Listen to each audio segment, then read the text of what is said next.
Make an appointment without leaving the ADR platform, and provided you have a Microsoft Exchange license, you can set up an appointment with your client.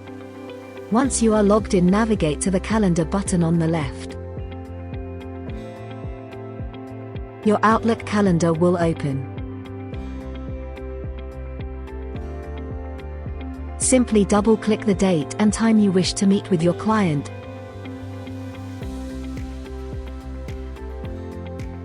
Add a title to the appointment. Invite all participants.